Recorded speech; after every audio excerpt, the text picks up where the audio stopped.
Today's Animal Spirits is brought to you by our friends at YCharts. YCharts has a brand new resource stack called Debunking Financial Myths that is launching soon. This is a big part of what we've done over the years, I feel like. Yeah. Right? Yeah. Yes. Sell in Maine, go away. Don't time the market. People always say, like, wait for the dust to clear. You can't invest now. All these things. America is going broke. That's true. So they have this. This is for a good tool for advisors because clients ask these questions, right? Well, what about this? What about that? And this is kind of a chart. This is kind of a chart book that can help you as an advisor talk to your clients, dispel some of those financial myths. Hey, what about this XYZ? Oh, I'm glad you asked. Boom. Deck. I mean, a lot of them are really animal related too, right? Bulls and bears, dead cat bounce, canary in the coal mine. What else? I'm sure there's more, but a lot of animal related ones. Alligator jaws. You know, when you see the charts of the line diverging. Yeah. Yeah, very good. So if you want to check this out, go to YCharts, tell them Animal Spirit sent you. When you sign up for that first subscription, 20% off, YCharts.com to learn more. Welcome to Animal Spirits with Michael and Ben. Want to start the show by talking about the devastation on the West Coast. This has to be the most awful experience that one can have in life outside of losing a loved one is losing your home.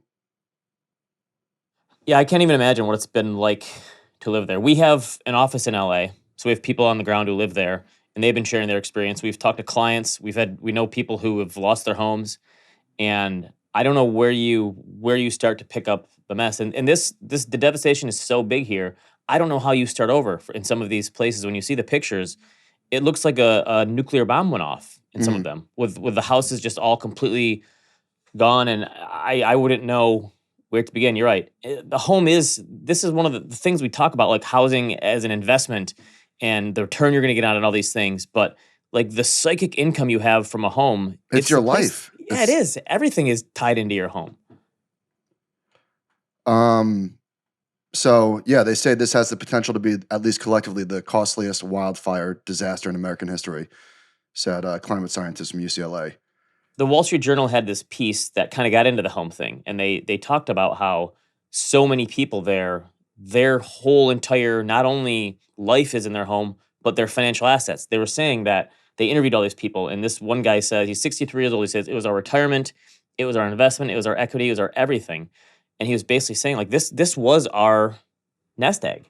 And they said the average home, the typical home in the Palisades, which is the place they got it the worst, is like $3.4 million, because there's a lot of Hollywood people. They said Tom Hanks and Ben Affleck have a place there. But there's also all these middle-class homeowners who are completely screwed. And I've looked at these numbers before. If you look at the stock market, right, it's something like 90% of the people hold, or 10% of the people hold 9% of the stocks, right? It's concentrated in the hands of few. But if you look at real estate, it's only like 14% in the top 1%. And then the bottom 90% is like 55%. So the middle class has a way higher concentration in homes than the wealthy. It's much different makeup than the stock market. For many middle class people, a house is not only like by far and away their biggest financial assets. For some people, it's their only financial asset. And then it goes away. I can't imagine. I mean, it's seeing your stock portfolio lit on fire and not knowing what the outcome is going to be. That is a scary proposition, especially since there's a roof over your head. Yeah. So I don't know if you read a lot of these pieces about the insurance industry there. I didn't. So bring me up to speed. So it feels like if you started from scratch and tried to make up some of the rules that they have in California in terms of how this stuff works, these laws and rules would never get passed today. But it's one of those things, like, we do it this way because it's always been done this way. So obviously, insurance is a big issue that you and I have been talking about for well over a year now, I guess. Because it seems like every 6 months, unfortunately, we have one of these natural disasters, and they seem to be getting worse. And insurance is a big topic now, because some people did not have fire insurance, unfortunately. But they also said that in 1988, so this is from Noah Smith, and I read this a lot of different places. There was a Prop 103, which said that if insurers want to raise their premiums, they have to get approval by the government first. So like insurance commissioners would have to say, yes, it's okay for you to raise your prices. And what elected official is ever going to say, oh, sure, go ahead and raise prices. So what happened? They didn't raise premiums enough. So a lot of the insurers said, we're out of here. If the risk reward is going to be so skewed that we're not being paid enough for this risk, we're not going to insure anymore. And I guess there was state insurance that you could get on, but it was much higher priced, obviously. And so what happened is a lot of people just don't have insurance either, making this obviously even harder to stomach, right? So, I don't know what the answer to this is, because again, we've asked, like, what is the answer going to be for people in California or Florida if they have these natural disasters? The government is going to have to step in eventually, whether people like it or not. Don't you think that's the only solution, even though it isn't a great solution? I have no idea. Yeah, and you don't want to worry about like the financial aspects of this kind of thing, but that is a worry for a lot of people. And the other thing was the Wall Street Journal article touched on was the people who are displaced now, they're trying to find rentals, right? Because where do they live? And so now it's going to make the housing situation even worse there because the supply is so low, because people are fighting over rentals now. And so those rates are being jacked up. It's just an awful situation all around. Yeah. Yeah, I can't really truly you can't imagine what that's like. And when you talk to people, even if they weren't personally, they did, saying, hey, my house is fine. You hear they had friends or colleagues or peers who were impacted, and it just you can hear the way they explain it, just the terror. I can't imagine looking at the wind report and wondering. I saw a video of a guy who was on his roof saying, we thought we were going to be fine, and then all of a sudden the winds shifted, and now we're worried and we're trying to get out of our house, and it's just, it's what an awful feeling. The ugliest part of the internet is just people politicizing tragedies like immediately. Yes, it is. It's very sickening, and it's just unfortunately one of those things that's probably only going to get worse. Yeah, yeah. I don't know. I'm at a loss for words. I'm not really sure what to say because I don't know like about the insurance situation or what the problems are, what causes, how do we fix this, what do we do going forward? It's just obviously not something that I'm keyed into, but yeah, it's devastating. It's really really really sad. All right, anything else to say on this? No, just thinking about the people out there, and it's just I can't even imagine what an awful situation that is. Yeah. All right, let's talk about the stock market. So we round tripped the gains from the election. I think this is as good a reason to sell as there ever could be. I am extremely happy with the reason why stocks are behaving the way they're behaving. And the basic healthy correction. Very healthy. The keto diet correction. Wait, so what is the reason it's selling off? Because is there a reason? Yeah, I think it's pretty simple. Rates? The economy is not slowing down. Rates are, as a result of some other inputs, rates are going up. And so the fear is that there are less reasons for the Fed to cut. And so that's it. And so stocks are falling because of that. The economy is too strong. Could there be a better reason for stocks to fall? Yeah, that's pretty good. Right? So, we had back-to-back 20% years. And I am usually, you're much more likely to say this than I am, but I will bend the knee to you this time. Stocks were just looking for a reason to sell, right? You say that. Sometimes that's true, right? You already had really great gains heading into the election. Yeah. And then you had an election pop too. You're right. I'm sure people said, you know what? This is pretty good. So I've been talking about Apple a lot for the past couple of weeks. Just like a proxy for the 2024 market. Like Apple you and Mark Zuckerberg both hating on Apple a lot. Apple did not have a good year. And the stock went up almost 30%. Why? Because, AI and hopes and whatever. And Apple had a very quick 10% correction. Now, I'm not picking on Apple specifically. I don't ever want to see anybody lose money, but just as a proxy for this market. And the way that I view what just happened to Apple, it's like they just blew the foam off the beer, right? Just one of these. Do you do that? You know No, what the grossest one was always? if you take the oil on your nose and then you wipe it on the, have you seen that trick? What the Is that the grossest thing you've ever seen? In college, people used to do this. Okay. If you have a lot of foam on your beer, you touch your finger to your face because you have oils on your face, and then you put it on the top of the foam and the foam evaporates. That's gross. And I had a friend who would always do this, and I'd go, that's disgusting. You're putting face oil into your beer. You've never seen that trick, That's huh? weird. No. Okay, the more you know. So, Now, listen, if the 10-year continues to rise and up and up and up, that will definitely not be good for stocks. I would probably take the other side of that.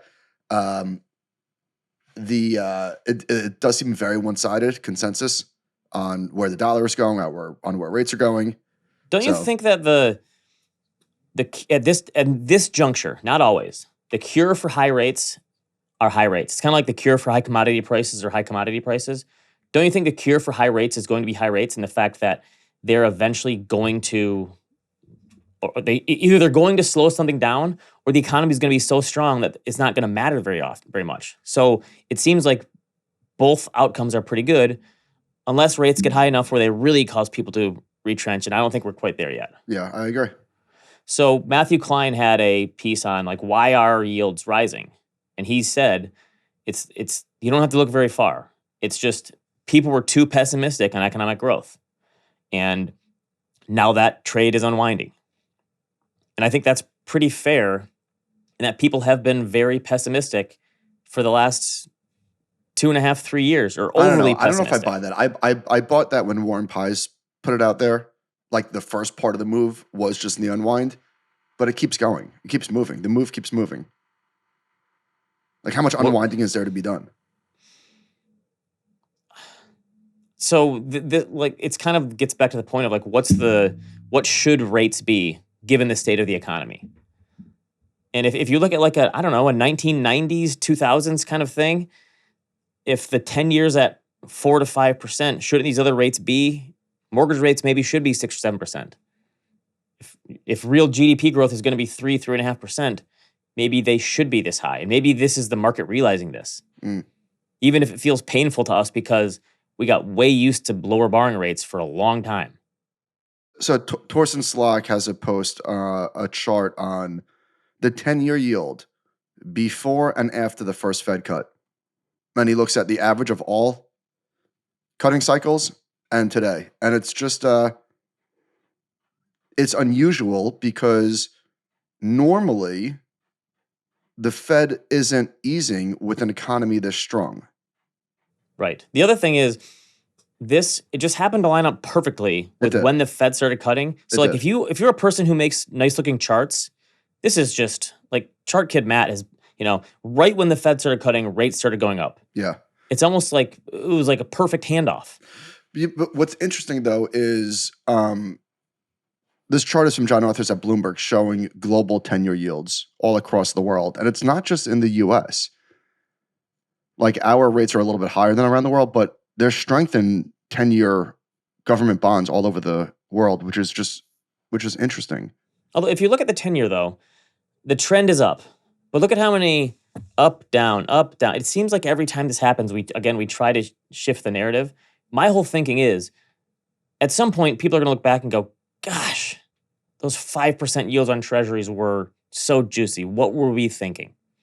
That is going to be a hindsight bias conversation at some point. I don't know when. All right, I'll say it. I bought zero coupon bonds this week. First time Zero ever. coupon bonds? Yeah. Okay. Like ZROZ, the ETF? Yeah, it could be early. Okay, so that's a mega duration play. All the way. And listen, this is like my fun gambling account, my Moderna account, which that was fun. Ben goes, did you sell last week? I said, nope. I was in New York and you said, I got like a 20% pop. I think I'm going to sell. And we kind of talked about it. And then it, fell 20% yesterday? I was going to sell. And then I had that listener in the back of my head. Hey, you don't sell 20% gains, you idiot. Hold on. We'll talk about that later. I got it in here. But this is the great part about investing in a brokerage account. You're either taking gains, you're taking tax losses. You can't lose. So your point about rates rising around the globe. This is kind of like the inflation thing, where you try to look at it in isolation of the U.S. economy, but this is a global phenomenon. And maybe this is just the way things are now. Like the decoupling doesn't happen as much for these things like inflation and rates. Well, so this next chart, this is again from the same Bloomberg article.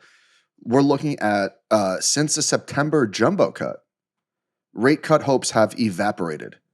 That's a 50 basis points called jumbo? It's a jumbo cut. You didn't know? I feel like we need a different name for that. Jumbo for me is like 100 basis points. 50 is like a big cut. Jumbo, that's a big adjective. While we're on the topic of rewriting the rules of the English language, juror number 2, there was a line that J.K. Simmons said, and it's a line you don't hear every day, and I have no idea what it means. I've heard it before. He said he's like confident about a wager, about as confident as I was on the Chargers. We'll talk about that later. And he said, from dollars to donuts. Yeah, I don't know what that one means either. But you've heard it before, right? Oh, I've heard it plenty of times. Dollars to donuts. Yeah, I don't know what that means either. That can't be a Shakespeare one, because did they have donuts back then? So I was thinking about like origins of like phrases, like where 90% of them are Shakespeare. Oh, really? Look this up. Look up like Shakespeare phrases and saying phrases that emanated from Shakespeare. It's a lot of them. Dollars to donuts means something that is certain. The phrase is an American idiom that originated in the middle 1800s. The idea behind the shorthand phrase "dollars to donuts" is a sentiment that the speaker is so confident that he's right about something, he will put forth his dollars against the listener's donuts. See, it still doesn't make sense.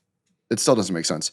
But just imagine the first person to say something, and then like it catches on and it goes viral, and then those are like the memes of the day back then, right? Imagine it's like, I was the first person to say, no, you weren't the first. Come on. Yeah. That's like saying I started this meme, and everyone's going, no, you didn't. Yeah, but somebody had to be the first person to say dollars to donuts. That's true. I'm sure a lot of it came from the written word, and that's how it spread. It had to be writers, right? Well, okay, what's the other side of this? Share of households reporting is harder to obtain credit than 1 year ago. Is dropping? So, yeah. So we've got 2 charts from Torsten Slok. So we talk about like rates going higher as being restrictive on the economy, right? Higher borrowing costs. However, the share of households reporting it is harder to obtain credit than 1 year ago has been going down, meaning access to credit has been good.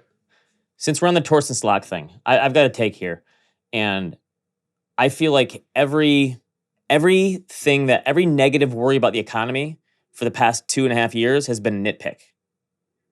This has been one of the strongest economies we've ever seen. So look at this other one. He shows a record low share of countries expected to be in recession in 2025 to 2026. So this is the share of countries with positive and negative growth going back to 1980. And look at this. They're forecasting 2025 to have 99% of countries around the globe with positive growth. And if you look historically, it probably hovers around 80% average or so that are positive. This is one of the strongest global economies we have seen in the past 40 or 50 years, and everyone hates it. All right. So every negative piece about the economy, hang on. Well, what about higher mortgage rates, and what about that? They're all nitpicks at this point. I love that idea, with the exception that everyone hates it. I think you're too much Twitter brain right now. Not everybody hates it. That's not even close to being true. But you are right that all of the arguments against the economy, you're right, they're nitpicking. More people hate the economy right now than should hate it. Fair. Okay, so he also shows this household debt to asset ratio at a 50-year low. Debt to asset ratio for households. And a part of this is because assets have risen so much, probably. But debt is also it's kind of hard. Fiat assets? True. I'm just saying, this is what we do, is especially in finance, we find stuff to worry about, but it's all been nitpicks at this point. It's all like, yeah, that was an amazing movie. Like Pulp Fiction is the greatest movie ever, but what about Bruce Willis's girlfriend? Right? You're looking for the bad part. Yeah, that's a really good point. Right? Very astute observation, Ben. Very well done. All right. Blake Millard had a tweet that this is catnip for me. I love this stuff. I'm a sucker for it. What can I say? First 5 days, a key market signal. The last 49 first 5 days that were up were followed by full year gains on 41 of those 49 occasions, an 84% hit rate. And the average return is up 14% for those years. The numbers fall off dramatically when the first 5 days are down, coming in negative about half the time and averaging less than 1% returns for the year. Ben, I know you hate this, so how about it? I don't know. I actually don't really hate it. It is pretty interesting, right? It kind of, I'm sure you could do the same thing with like the first month of the year, or yes, it's very short term in nature, but I don't know, maybe you're setting the tone somehow, and I don't know. I guess I'll take it. Well, there was a chart. I think Nick Colas did this, but I could be wrong. I could be mistaken. Is it mistaken? Yeah, mistaken. I said mistaking. Mistaken. The market is most likely to top in either January or December. Did you know that? Yes, that's the one I've heard for Nick Colas. That kind of is mind blowing. That it just happens right away, or it happens after a big year or whatever. So this corroborates the data that Blake is sharing. Yeah, that's why it kind of makes sense to me. Okay, Howard Marks says he is on Bubble Watch. He wrote a one for Oaktree. No shade at the legendary investor, but I think he's been on Bubble Watch for a while. Is that fair to say? He's probably been on Bubble Watch for like 5 years. I think that's being generous, and we're big fans of Howard Marks. Okay, but this was an interesting point based on our conversation from last week, and we've had the mega cap conversation for a while. He looked at the top 20 S&P 500 companies at the beginning of 2000, and then he looked at them at the beginning of 2024. So there's 6 of the top 20 are still in there. Ones that have dropped out would be IBM, Oracle, Verizon, Pfizer, Coca-Cola, Procter & Gamble. It is crazy how many of these like blue chip names, General Electric, were in there back then. He said, importantly, of today's Magnificent Seven, only Microsoft was in the top 24 years ago. And so the biggest names of today are that there's likely to be turnover again, or yes, I think that's the point. He said, and in bubbles, investors treat their leading companies and pay for their stocks as though the firms are sure to remain leaders for decades. Some do and some don't, but change seems to be more the rule than persistence. And last week you said, like, listen, I don't think these companies are going to change. And this is, to me, this is like the big intellectual debate going on right now. That my Grand Rapids hedge could see both sides of like, so disgusted with you. Take a side. Remember, my side was I picked the index fund. That's all right. That's a side. This is an opinion show. We're here to have fun. Because this is, okay, if you want my opinion, yes, there's going to be at least 2 of the Mag 7 are going to drop out in the next 10 years, and everyone's going to go, oh, of course they did. Of course they did. Like, for me, it's always been Facebook. I feel like Facebook is the one that... No way. No way. Okay. No. That's the one to me. Because you're thinking with your boomer hat on. You're thinking about like Facebook. And Meta is much bigger than Facebook. Facebook is enormous, but Instagram and WhatsApp are also monster companies. I know, but my point is that maybe what if social media is fleeting and then a new thing comes along? That's why I think they'd be the one that's biggest at risk. Okay. And I've said that for 5 or 7 years, and I've been wrong. My if I had to pick one, it would be Apple. I know it's a very, very, very wide moat, very thick, very difficult to penetrate. It's like a rhino's hide, but it's that was a good phrase right there. I don't know why I said that. No, I agree. It's hardware. It's this. It's so ingrained in your lives, though. But I know. To your point, but can't there be a better piece of technology? No, but you could. But the thing is, you could say Apple is not in the top 5 anymore in a decade, and that doesn't mean that necessarily that the company did terribly. It could just be more mature and it's not seeing crazy growth rates anymore. I could buy that. It doesn't have to crash and burn. It's not growing. It hasn't grown for years. Yeah, the ski goggles are the first thing to me. Like, all these companies have had a failure. Think about how many times Amazon is. Remember Amazon did a phone that totally did nothing and crashed and burned? It's like, whatever. The ski goggle thing from Apple that didn't work. Now, I guess, there's a lot of counter arguments to what I just said. Like, just the scale of Apple, though, it's so extraordinary. Think about how big a business the AirPods are, right? Like, AirPods as a standalone business is an enormous business. I started finally buying cheaper. I'm sick of losing them or them not connecting, or I started buying the cheap $20 ones on Amazon. I'm not buying any more AirPods. Is that what's in your ear right now? No, these are still AirPods. Once these are gone, that's Okay. it. I feel like I like mentally budget $500 a year for AirPods. That's what I do too. So I looked up, I think Ramp Capital tweeted out like, hey, what are some cheaper versions of AirPods? And I looked at some of the recommendations and I bought these like Soundcore something for like $20. And guess what? They work just fine. Really? Okay. All right. You know what? Apple. I'm in on the what are they called?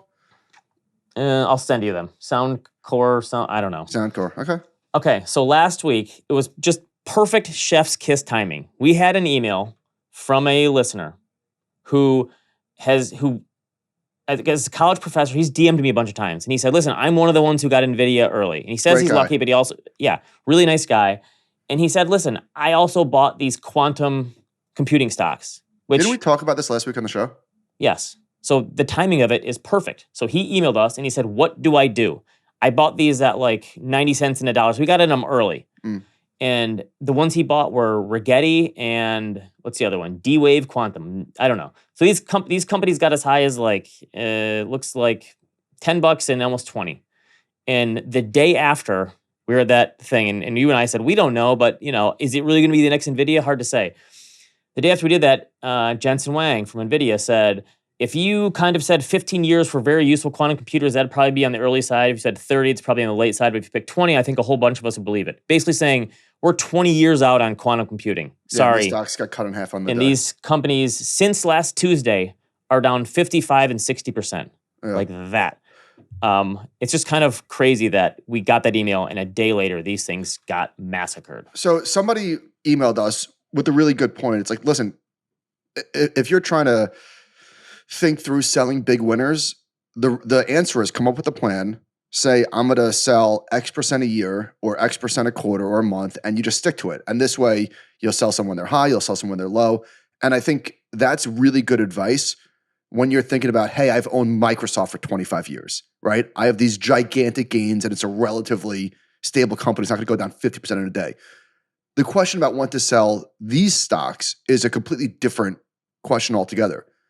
Because these stocks, just by their very nature, if you're trying to get like a 100-bagger and you're in these small volatile companies, I don't know what the rules are. Like I don't know what a good rule of thumb is for trimming or taking winners, because by definition, unless you're the best trader of all time, you're going to have to take massive drawdowns. Like these, you don't get a 100-bagger without 70% drawdown. So I'm not sure that there's great universal advice for what to do when you catch one of these. I think if you're really going for a 10-bagger or a 100-bagger, you probably have to make like a VC portfolio where you're going to buy 10, 15, 20 of them, and 90% of them are going to do nothing or lose money. Yeah. And a couple of them might do well. I think that's... Yeah.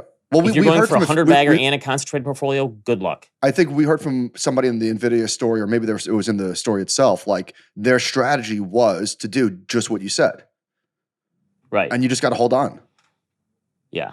I couldn't do this strategy, but Godspeed to anyone who can. Yeah. Okay, this is interesting, the target date fund. This is from Jeffrey Patek from Morningstar. In the 3 years ending 11/30/24, the average dollar invested in thematic funds and ETFs lost 7% per year. Now, most of that was ARK. So ex-ARK, it's almost a 6% loss. Over that same span, the average dollar invested in target date 2050 funds gained 6.9%. Nice. Dull, crushed, exciting is what he says. And this is one of those things that you would have predicted, but is still like hard to fathom. Because thematic funds, I'm sure many of them outperformed the target date fund. But the investors in target date funds did much better because they just stuck it out. This is the thing we've seen so many times in history. Yeah. This is the case, and people still don't believe it. Well, I think that, it's human nature. You just think that like, oh, I'll get out. I'll ride the wave and I'll get off the train before it crashes. Right. So like buying T-bills would probably outperform you buying zero coupon bonds. Probably. This is the tortoise and the hare. You're the tortoise. All right. Want to talk about the Derek story? So Derek Thompson got the cover story for The Atlantic, and it's called The Antisocial Century. Did you read this, Ben? I did. It's a very long piece, and I read the whole thing. What are they going to call it when magazines completely go away? Are they still going to call it a cover story? And do you think in the future people are going to go, why do they call it a cover story? The cover of what? Like newspapers and magazines, like our kids, they don't know what this stuff is. Magazines? Cover story is going to be one of those things where people go, well, why is it called a cover story? There's no cover to what? Yeah. I don't know. And it's a stretch. Anyway. I think magazines will always be a thing. Oh, I don't know, man. Really? Everything's going to be digital in the future. I'm like the last holdout here for hard physical magazines. I think in our lifetimes there will always be magazines. Albeit, they're in secular decline, obviously. I just don't think that they're going to disappear forever, entirely. No, I think there's going to be a time. So in the next 50 years, you think magazines won't completely go away? I'm not lasting another 50 years.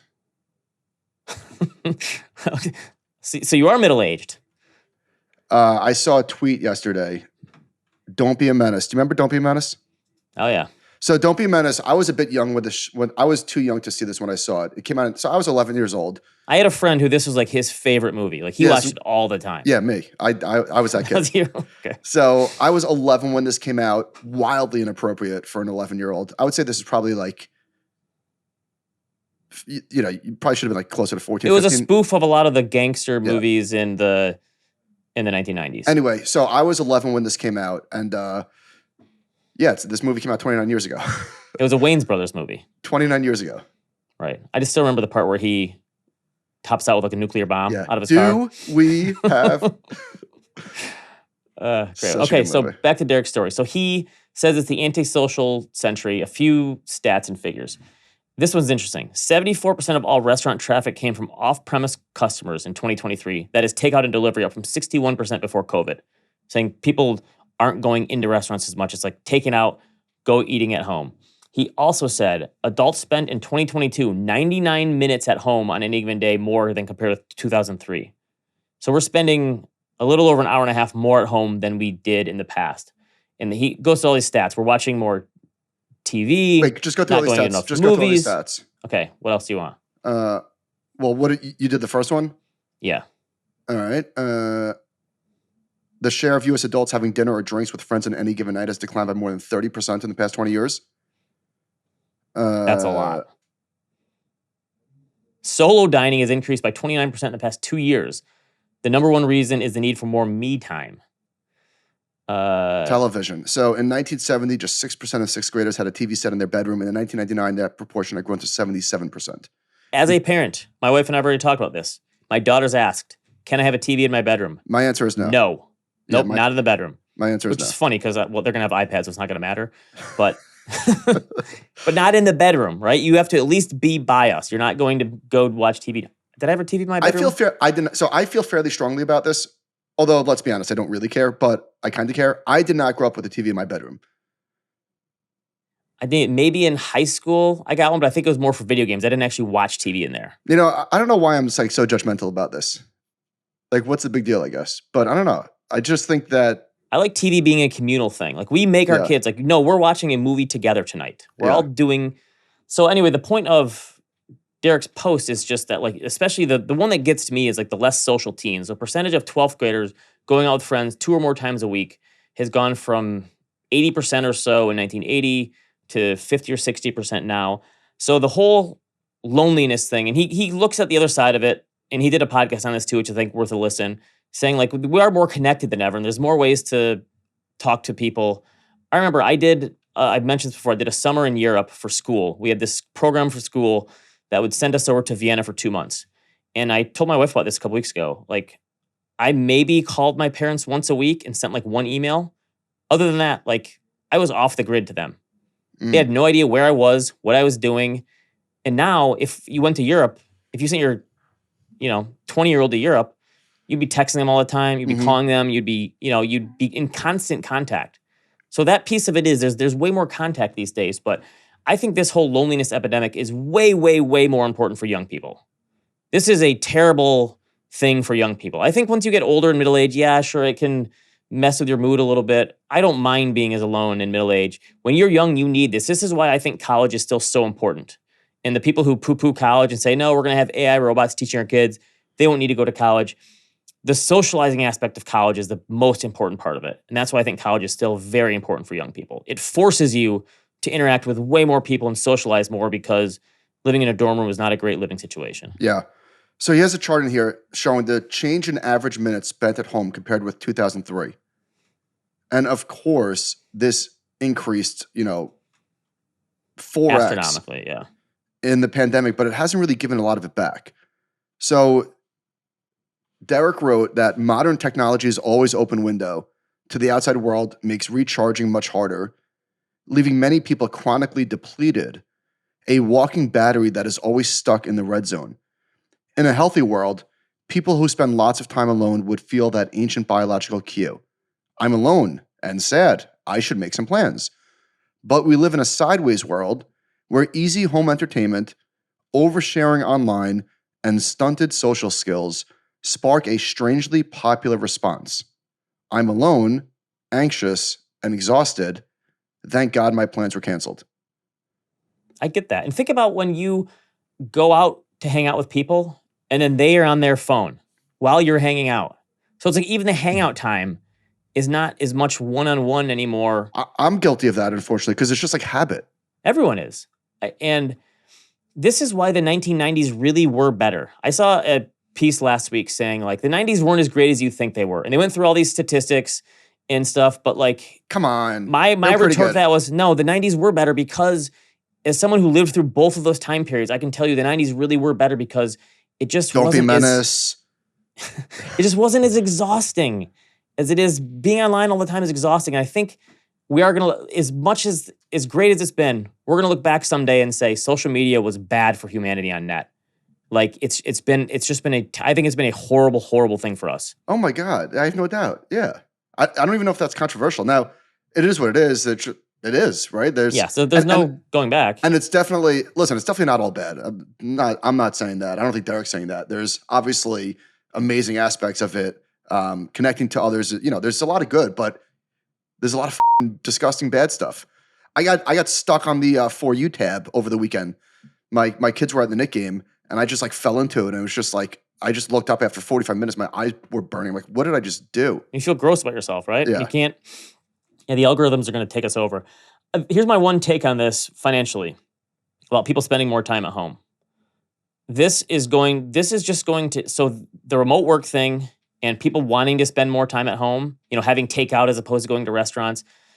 Going back to the college thing, my dorm was I don't know how many square feet it was. 200? My dorm was awful. And so you never wanted to be in it. But that's the point of college, is being out and about. Right. But I think for people wanting to spend more time at home, this is going to put a bigger premium on housing prices because people are going to want to spend more time at home. They're going to be working at home. They're going to be hanging out more. They're going to want an office in their home.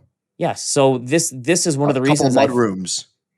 Yes. So this is the reason why there is a premium on housing, because people are going to want bigger, nicer homes now. Okay. The meme, the market will regulate itself, and then the market, right? Yeah. So on Polymarket, there's a market, will Palisades wildfire spread to Santa Monica by Sunday? Ugh. And Ben Eifert's quote tweeted and said, in all seriousness, this should be 100% illegal. That's not big government telling people what they should or shouldn't do with their money. That's saying you shouldn't be incentivized to burn down Santa Monica to dig yourself out of your gambling debt. I mean, come the on. Of course this is right. That is awful that they even allow that thing. Of course you should not be able to bet on something like this. Yes. That you could just take a blowtorch to Santa Monica. Yeah, that's pretty bad. Yes, but this is what people want. Give us everything and let it happen. Speaking of gambling, somebody sent this to us. So FanDuel's parent company is a publicly traded stock. I think it's Australian. Is it Australian? Can't remember where they're held Didn't from. know that. It's called Flutter. So listen to this. Flutter announces update on short-term U.S. sports results impact. Following our Q3 earnings report, continued strong U.S. player momentum has been offset by a period of very unfavorable U.S. sports results across the remainder of November and in December, primarily on NFL parlay and same-game parlay outcomes. The season has been the most customer-friendly since the launch of online sports betting, with the highest rate of favorites winning in nearly 20 years. How about that? Oh, so people are actually winning in gambling this season. Yeah. So everybody had a great season except for me, Ben. How many units are you down? I was hanging in there. Losing my standard 3 to 5 cents on every bet, fluctuating. And I got annihilated. I was so confident that the Chargers were going to win this weekend. And it wasn't even about the Chargers, but I followed football pretty closely. And the Texans have been horrendous all season. Their offensive line was dog shit. All season long, CJ Stroud was on the run. They're short-manned. And so, yeah, I got hosed. I took a beating. And then... So now you double down to make it back. And then, I might have tripled down during halftime. And then I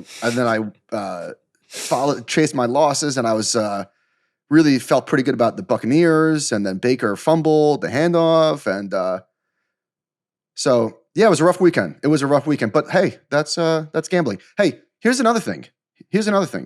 Tell me in what world this makes sense. There's no other industry that operates this way, and I'm sure there's a reason, but maybe there's not. Head coach interview schedule for Lions defensive coordinator Aaron Glenn. Thursday, Jets. Friday, AM Saints. Friday, PM Raiders. Saturday, AM Jaguars. Saturday, PM Bears. He's still employed. He has a game next week. What other industry operates this way? Isn't that so bizarre? You're saying people don't interview for jobs when they still have a job? So publicly? Hey, boss, sorry, I'm going to be out the next 2 days. I know we've got a big meeting next week, but I'm, just seeing what else is out there. So I have not placed one bet at all this whole season. My whole thing now, you're the thematic funds and I'm target date funds. I placed 3 bets at the end of the last season, the day of the Super Bowl, on who would win the Super Bowl this season. And my bets were on the Baltimore Ravens, the Buffalo Bills, and the Kansas City Chiefs. Mm-hmm. I got, I don't know, plus 1,000 for two of those. Wait, Bills, Chiefs, and who? And Bills, Lions? Chiefs, and Ravens. Bills, Chiefs, and Ravens. So not the Lions. I'm not going to bet on my own team. No, that's like a double whammy.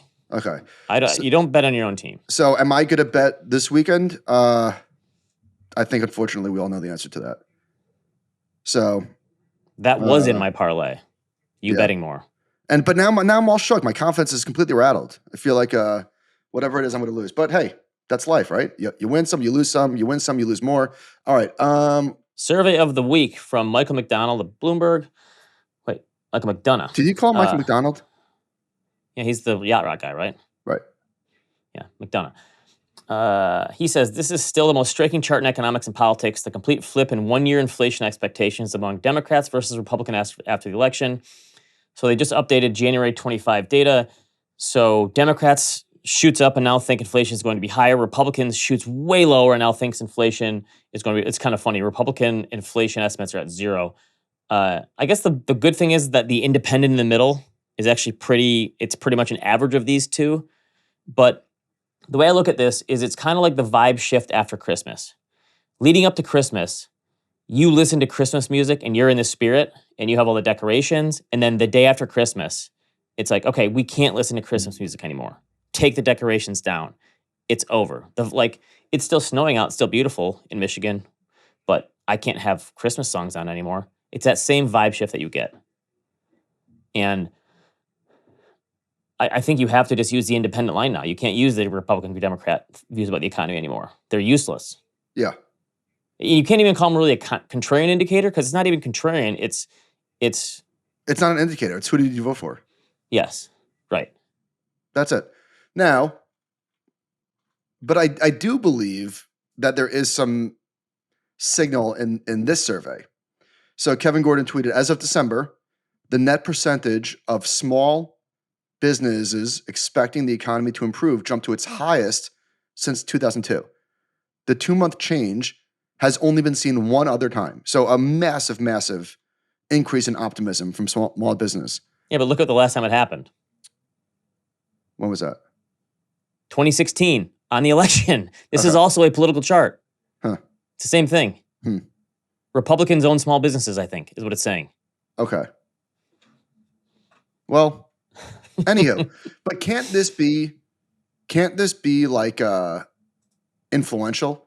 If people are optimistic, they're going to invest.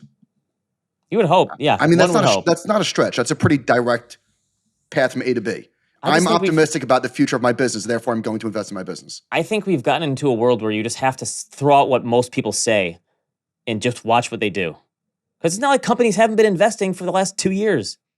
I know, but this is a small business. This is Main Street. I'd like to see if the investment follows. We'll see if it follows. I don't know that it does. Well, maybe I'll be wrong. I think you have to watch what people do, not what they say. All right, there was a great tweet that is a real face blower, Ben. So, A24, the independent movie company, Okay. was able to make 16 movies in 2024 with the same budget as Red One. Now, I haven't seen Red One. Is that the Amazon movie? That's the Rock one. Don't waste your time. But did Amazon make this movie? They either made it or bought it. Yeah, Okay. somehow it's an Amazon movie. So $50 million for Dwayne Johnson, another 15 for Captain America. What's his name? Drawing blank. Chris Evans. 185 million on the rest of the movie. So A24 did Civil War, Queer, Love Lies Bleeding. That was a great movie. Baby Girl. Can't read that. Y2K, Maxine. I saw the TV Glow, Heretic, The Brutalist, Sing Sing, and a bunch of others. So people always say independent movies are dead now.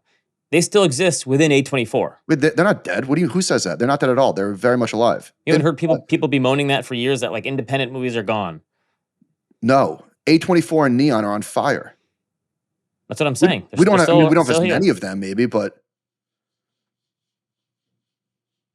I don't think I've seen any of these movies. Oh, Love Lies Bleeding. I've seen a lot of these. Weirdest ending to a movie of the year, maybe. Love Lies Bleeding? Oh, yeah. Okay. I went to see Heretic just because I like Hugh Grant. I like the movie. Good question from a listener. Ben's comments about getting used to consumption in the hedonic treadmill are spot on. We took our 3 kids to Germany last year. Kudos to you. We plan to return, just my wife and I, in 2025, but the kids had such a good time. They're all wanting to go back with us. I'm not sure I'll be able to disappoint them. I'm worried this is just the beginning of spoiling them. Any thoughts on how you guys keep your kids' expectations low enough while also giving them great experiences? I look at this as the difference between kids being spoiled and entitled. I think everyone spoils their children in some ways. I think spoiling your kids is actually okay. Not all the time. Sometimes spoiling your kids is okay. You don't want to raise entitled kids who just assume that they get this. I had some friends like this over the years that came from pretty wealthy families who were a little entitled, and I had other friends who came from wealthy families who were pretty level-headed and were probably spoiled but didn't act like they deserved it. That's the difference. I think you don't want kids who feel like they should deserve this type of lifestyle. How's that? Yeah. So how you keep your kids' expectations low enough? That's a tough balance to strike. I think the big part is you have to try to keep them grateful for what they have. Right. So we constantly try to remind our kids of people who are in worse positions than them, and people that we should be helping. And I show my kids some of like the charities that we give to, and like this is and the last they're starting to understand money, and so I think that's the kind of thing is like getting them grateful for what they do have. Yeah. I mean, I think the answer is pretty straightforward. I don't know if it's like easy, but I talk about it to Ben's point, right? Yeah, like, you have to be, yeah. We're lucky that we're able to do this. A lot of people can't. You do the best you can. You try and, I don't know. Yeah. So a couple weeks ago, I mentioned that I wanted to go to the Empire State Building when I came to New York, and Dennis, a listener of the show, reached out and said, "Hey, I got the hookup. Let me know if you want to go." And you and I didn't drop the ball, but our research analyst Sean did, and didn't get back to Dennis in time. And so I emailed him, I think the day of, and said, "Hey, I still want to go to the Empire State Building." And he made it happen like last minute for us. You couldn't go. You had to go back on Long Island because you had family obligations to attend to. Credit to you. So I grabbed Bill's suite, and we got the VIP tour of the Empire State Building, skipped the lines, and one of the cooler things that I've ever seen, when we walked out on the observation deck, Bill and I both kind of like it was kind of breathtaking. Like I couldn't believe the view, and it was totally worth it. One of the best tourist experiences I've had in New York City. Just an amazing, amazing experience to have. I'm surprised your hat didn't blow off. It was very windy up there. That's a skull cap. It stayed on pretty tight. So anyway, thanks to Dennis for being the hookup there. It was an awesome experience. It was really fun and highly recommended. Okay. Yeah, looks great. I've never done that before. Probably should. You should do it for sure. All right. Okay. One of the best emails we've ever gotten. Yep. You read Michael it. and Ben, my fiance and I absolutely adore you both. He has been a listener since 2018, and I have been since I met him in 2020. And we started doing pod walks around the Esplanade. Esplanade? What's an Esplanade? Kind of like a big community space, shops, and In Boston. Love Boston. It might sound corny, but it's part of the nerdy reason we fell in love, bonding over your pod and our discourse on media and financial markets. We're now getting married later this year. Animal Spirits brings the people together. I made the joke that we should be invited to the reception where we give a live podcast during the reception. I'm sure their guests would love that. Okay, where are we? Recommendations? Ben, what are you watching? Recommendations. I watched The Den of Thieves after it was on the watch list because I'd never seen that before. Awesome movie. 2018. Really good heist movie. It's on HBO Max right now. My only nitpick, if we're doing, I'm going to be the nitpick guy. You can't nitpick that movie. I mean, it's a ridiculous movie. The Gerard Butler character it's like nitpicking Jurassic Park. No, I don't nitpick the heist. Like, I love the over the top heists, and I think that part of it. But Gerard Butler's cop character was so over the top. Like, he goes to his ex-wife's dates and stuff, and he's so over the top that you don't even root for the cops. You root for the bad guys in this movie. Okay, I don't remember the plot that well, but I do remember having a heck of a good time. A rip-roaring good time. Okay. So I've been catching up on The Agency lately, and I've been watching a lot of spy shows in the past year or so. And I have a game show idea from all my spy shows. So I don't know if you're caught up on The Agency at all. I'm a few episodes behind. Okay. Does it tail off? There's like 2 episodes in the middle that kind of, but then you get back to 6 and 7, and it starts getting really good again. So there's a couple of filler episodes, but then it takes off again. But this show, there's a lot of tailing. Like, right, I'm tailing this person to see where they're going, or they're tailing me, and people are trying to lose a tail. That could be a game show. How so? You know, someone tries to tail you through New York City or Chicago or LA, and you have to try to lose the tail. Like, happened to this building, right? This is a stretch. Ben. You tell me that wouldn't be fun to do on a, like, you've seen how people go into those safe rooms or whatever, or the mystery rooms for something to do. Like, if you were on a bachelor party and they said, what are we doing today? Laser tag, paintball? No, we're all going to get tailed through the city and you have to try to lose the tail. That'd be fun. Come on. Well, what if you it's a half-baked idea. What if you speed away and you hit somebody? I don't think you've thought this through. I'm going to nitpick that entire idea. You're not driving. A tail, like they're tailing you walking through somewhere. Not in your car. That sounds even worse. All right, what else? Okay. Landman. I love the part where Billy Bob gives his soliloquy about oil prices. And he says, the perfect price of oil. You remember this line? Mm-hmm. So he says, you want, this is for the oil producers, you want oil to be in the $60 to $90 range, right? He says, anything over that, gas prices are too high and it starts bleeding into the economy and it's not good. And he said the perfect price of oil is $78 a barrel. Do you know what oil is today? $78. As I'm looking at it on my YCharts screen, $78 a barrel. Today is the perfect price of oil, according to Billy Bob from Landman. Can't get any better than this. Are you all the way caught up? Nah, I'm probably on episode 5 or so. Okay. No offense. You're moving very slowly through that show. I am. We've been busy lately with sports and such. Yeah. It's a good show. The stuff with the wife sometimes is a little cringe. Yeah. But again, this is like nitpicking the economy. See, I'm the nitpick guy now. Yeah. Okay. Few things. Listener emailed 2 movies. I watched the first one, and I politely said, nah, it wasn't for me. I just didn't really get it. The movie was called Red Rooms. And then he said, all right, try the next one. That might be more your speed.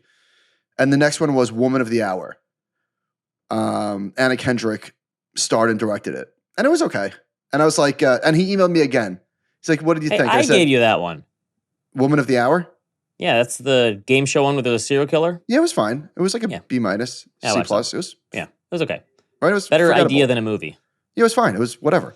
And then he's like, all right, last one. If you don't like this, I promise, double, triple, table pounder. The movie was Kneecap, which that's somebody else had recommended that movie as well. So Kneecap is on Netflix. It stars. He's a supporting actor, Michael Fassbender, and it's about. And this is Oh, Fassbender's in this too? I love him, man. so. Listen, I'm sorry. This was news to me. I'm a bit embarrassed to admit this, but hey, I learned something new. Why am I embarrassed? Irish is a language. You mean like they have their own language there? So I'm like, Google, I'm like, what the hell? So the premise of the movie is like, the English want them speaking English and they're trying to keep the heritage alive. Okay. So I Google, I'm like, Irish language. So apparently it's Gaelic. You've heard of that. I've heard of that before. Right. But Okay. I didn't realize that was Irish. And it's like a real language. Because I was like, in the beginning of the movie, I was like, is this like a made up language? Like, what are they speaking here? Oh, like how many people actually still speak that? Yeah. So anyway, the movie was fine. I didn't not like it, but I wouldn't recommend it. It was okay. It was fine. And then I was thinking like, shit, am I an asshole? Like, am I incapable of taking recommendations, which would be pot calling the kettle black, or maybe it would be in complete hypocrisy, considering that I give recommendations every week. Can I give and not take? And then thank God that's not the case, because I was like, hey, wait a minute. I've taken a million recommendations that I love. So I was going through the list in my head of recommendations that I like, but I got worried for a second that I'm incapable of taking a recommendation. It's not true. I genuinely happen to think that these 3 movies were just not for me. It's all subjective. Movies are very subjective. You can't get mad at someone for not liking a movie, just like you can't get mad at someone for not liking a meal. Yeah. So I sent this guy, I think, a very, very polite response. Listen, and I said, I'm not mad at you. Shoot or shoot. Like, I give plenty of records and it's okay. Like, I didn't agree on this movie. No big deal. Kneecap's on my list too. I'll watch it. Okay. I might like it more than you did. You might like it. I didn't dislike it. It's just, whatever. It's fine. Okay. Here's what I did like. Just one more thing on Linus, which is a well I keep going back to. This always irks me. I might have said this before on this podcast. There's a scene where she just walks into the water with her sneakers on for no reason. She could have just avoided the water. Is there anything worse than stepping in a puddle of water and getting your socks wet? Oh, socks wet. In your house too, right? Wet Right? in your house? Well, the kids bring in snow from outside, and then you're in your socks and you step in water. Yeah. There's few things are worse than a wet sock. And nobody would ever step in water, fully engulf their shoe in water outside of a movie. It just never happens in real life. Yeah, that's a good point. But it's something you see on TV and movies all the time. All right. So Jerry Springer. I assume you were a Jerry Springer guy? Definitely. In high school, we used to go in one of the classrooms. Was it in Chicago? Huh? Was it Chicago? Yeah, it was Chicago. I just watched the doc. So. We would sneak into a classroom and eat our lunches and watch Jerry Springer at lunchtime. So for the younger listeners, the Jerry Springer show was a circus. It was basically they would bring in these people and one of them was cheating on the other with the horse or just like wild shit, right? Like really over the top type stuff. And I felt very vindicated because there was like a big argument back in the day, like it's got to be staged, right? Like these can't be real. It has to be fake people. They were real people. So there's a documentary on Netflix. It's only 2 episodes. So they made a great point that they basically said it was like the Coliseum. And remember a year or 2 ago, I was like, why do I like horror movies? And then somebody recommended the Hardcore History podcast about the history of the Coliseum. And if that existed today, like would people still watch it? Yeah, they probably would. It's just like a primal instinct. The Jerry Springer show was the Coliseum. It was like watching a train wreck. And so the whole thing about the doc is that, yes, these were real people, but obviously they were fully exploited. And the producers basically treated them like caged animals, got them all riled up, had them prepare and prep and practice for how it was going to go down. And then they would raise the gates and the animals would run down and hit each other. Like, so it was real people, but they were fully coerced into the powder keg. The funny thing is that when the show first started, it was relatively serious. It didn't really go off the rails until later in the show.